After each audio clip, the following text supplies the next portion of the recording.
Hello Tamers, Russ Merrow here, and today we're going to be opening the brand new Gallantmon and Digimon start decks for the Digimon Card Game, and I gotta say the packaging is sweet. Let's start with Gallantmon. So let's flip up the top of the box here and pull this out. Is there anything else? No, that should be all. Now this is looking pretty nice. Now let's see what goodies we're getting here on the bottom first. And it looks like we've got a new paper playmats featuring the Gallantmon series. Let me open it up. Dude, this is sweet! Okay, let me just put it down for you guys to see. So, on one side, we have this playmat featuring Digimon as well as Gallantmon and, well, the baby one face. I can't quite remember what his name is.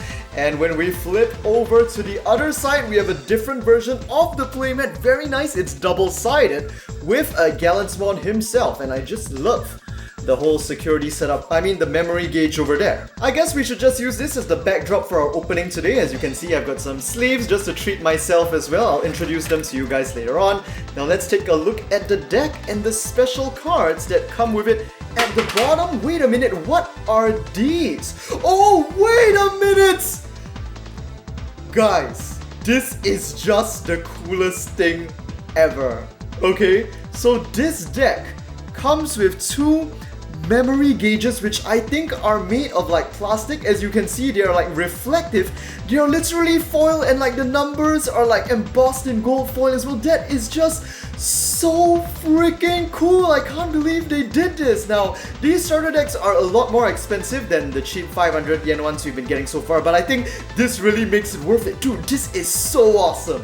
Okay, let's put these at the top over here. Before we get into the deck, why don't we introduce this little pack of 6 cards over here. Ooh, these have a pretty nice new kind of foiling. I think you guys can see there's some kind of pattern there. And these are the 6 memory boost cards, one for each color, given with each box of these starter decks as a commemoration of the first anniversary. So here we have Red Memory Boost. On main, reveal the top 4 cards of your deck and add 1 red Digimon from among them to your hand. After that, place this card in your battle area. So this is the very first kind of option card that after being played is actually placed in your battle area, which allows it to activate its second effects on main, delay, discard this card from the battle area for memory +2. But you cannot activate this effect the turn it is placed in the battle area. Now, as a main effect, this means that it is something you can only activate during your main phase, but it's like starting the turn after you place this card in the battle area. You can basically use it at any moment of your choosing to gain an additional 2 memory during one of your future turns, which may come in very handy. So this effect really adds so much strategy to the card game that we're having, man. And of course, there are no cards that can currently target and destroy option cards on the field, so there's no way for the opponent to deal with it just yet. On security, place this card in the battle area, so you don't activate its search, but you are able to activate its memory +2 once it goes back to your turn. And of course, we have this same effects for the other colors as well, just that they are targeting different colors. The blue memory boost features Vmon, the yellow one features Agumon and I think ShineGreymon, which I honestly don't like at all because I really like the personality of each of the cards in these artworks, and red already has Agumon featured, right? So I think it's just such a shame that Agumon gets like a second feature in yellow. I wish it could have been like Patamon or something like that. Very unfortunate. Green is Wormmon into Stingmon, and then black is Hagurumon turning into Gardromon, I believe. And for purple, we have Devimon turning into Devimon. Nice. You'll get the exact same 6 cards in the Alfor's deck as well. Now let's take a look at our main deck itself. Starting off with the Digitama, we have Digimon. Wait, you know what? I should probably put this over here. Digitama-mons, inheritable during your turn once per turn. When your opponent's Digimon is deleted during this turn, this Digimon gets +2k DP. Nice boost. Of course, 4 copies of that. And some of you guys might have noticed this new mark under the card number and rarity, this 01 over here. Those of you guys who are not in the loop, this is basically a block number. And from now on, every Digimon card printed is going to have a block number starting with 01 this year. And starting every year from April, this block number will be updated to like 02, 03, and 04. For now, Bandai is not going to use it for any specific rulings, but they might set them as regulations for special block-specific tournaments in the future, just like in Battle Spirits. But The main tournaments and like the main key competitive events should have no rotation and always allow you to use cards from all blocks. But of course, I'm saying this based on experience with Battle Spirits. Whether this will really turn out to be the case, we'll just have to wait for Bandai to give more news.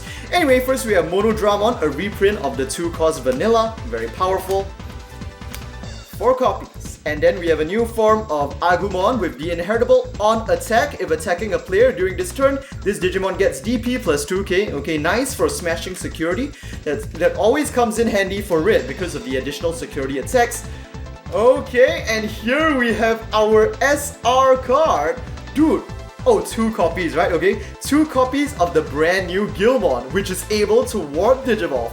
During your turn, if your opponent has a level 6 or higher Digimon, you can evolve this Digimon into a Gallantmon from your hand, paying an evolution cost of 4. So this is a really nice effect that allows you to catch up to your opponent if they happen to have accumulated a lot more advantage over you.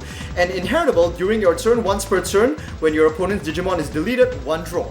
Very nice. So I believe we have 2 copies, both are SR, and you might have realized that this is not the regular SR that we are getting in the boosters. It has a special kind of feel to the foiling as well, which is really nice. Love that they saved this for the starter deck. And here we have Piyomon, a new rookie blocker for Red, which is why it is 4 cost to play. And of course, during your turn, this Digimon cannot attack the player. Wait a minute! Then it's different from the champion blockers. The champion blockers give you -2 memory when they attack, regardless of the target. But Piyomon, although it's not allowed to attack the opposing player, you can use her to attack the opposing weak Digimon. And with 3k DP on a rookie, you'll at least be able to beat the weaker rookies. That's pretty nice.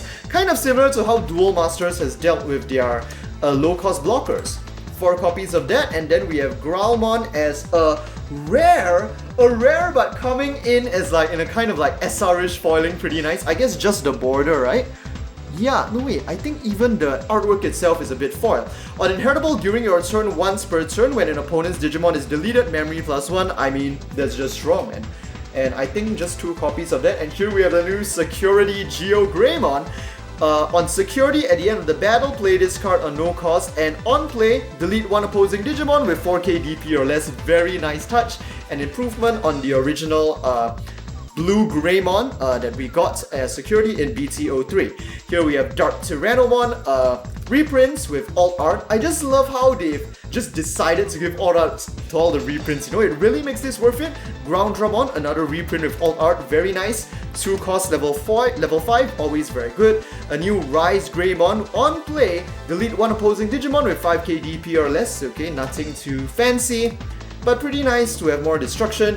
And here we have War Growlmon, a rare but again with a kind of like enhanced foiling. On attack, delete 1 opposing Digimon with 3k DP or less, so your opponent will be saying goodbye to their rookies. And inheritable, during your turn, once per turn, if your opponent's Digimon is deleted during this turn, this Digimon gains security attack plus 1. And I'm thinking we'll be getting 2 of that. Oh, 3! No, make that 4! Okay, that's not too shabby. And right after that, we've got the key card in this set, the brand new Gallantmon and SR. And again, his foiling is a bit special with like some kind of sunlight rays coming in from the top left, and this like a grill like kind of textured pattern on the silver, out on the silver border as well. First, security attack plus 1, and on attack, delete 1 opposing Digimon with 4k DP or less. And if you didn't manage to delete a Digimon with this effect during this turn, this Digimon gets plus 3k DP instead, making it 14k, so it should be able to bust through most security Digimon for its security attack plus 1. And of course, we are expecting 1 and 2. And here is the complimentary backup Mega, and it's a rare and comes in the enhanced rare foiling as well. That's pretty nice. ShineGreymon with security attack plus 1 and piercing, but of course 4 cost to evolve for the nice suite of effects. So I'm expecting 4 copies of this. Okay, now let's take a look at the brand new option cards. This is pretty important. Royal Saber on main. During this turn, one of your Digimon gets DP plus 2k, and after that, if your security is equal to or less than your opponent's security, during this turn, one of your Digimon gets security attack plus 1. And what I really like about this is that, well, first of all, one cost is really worth it for this effect, and you realize, right, that these two effects on its main don't target the same Digimon. So you could give one Digimon plus 2k DP and give the security attack plus 1 to a different Digimon where it might be more optimal on. So this is just, you know, really expanding the possibilities, and on security, add this card to your hand. 2. And next we have Atomic Blaster on main. Delete opposing Digimon. Select opposing Digimon up to a total of 8k DP or less and delete all of them. And on security, activate this card's main. So this is really interesting, and 5 cost and an 8k DP cap. It will most likely blow away most level 5 ultimates, and if your opponent is trying to rookie rush, or in some cases you might even be able to take a champion and a rookie if your opponent is forced to play like that. 2, 3, and 4. I think this is a really nice addition to the Gallantmon strategy as a whole. Next we have Gaia Force reprint, and I just love how they're like, okay, you know what? Let's give Gaia Force an alt art as well. You guys should be familiar with this. On main, delete one opposing Digimon. On security, activate main. And well, I guess that'll be all. This is just a few cards with the rules. That'll be all for this Gallantmon deck opening. To end off, I just want to show you guys the brand new official sleeves released by the DCG today to coincide with these two starter decks. There are 4 in total, but I'll start with showing you 2 in this video and the other 2 in the All-Force video. So first, I guess to sort of like commemorate the release of the Vital Bracelet as well, we have this Pulsemon sleeve. Really nice colors, and I love the black kind of outline style of Pulsemon as well. And then, since this is the Dukemon opening, here is the 3 Dragon sleeve, which just looks super epic. We've got ShaneGreymon about to channel a Gaia Force with Imperial Drum on Dragon mode, followed by Dukemon at the top. Super badass, man. Like, I'm just gonna love this so much. I mean, any Digimon fan could appreciate this, man. Alright, with that, let's move on to the All-Force deck.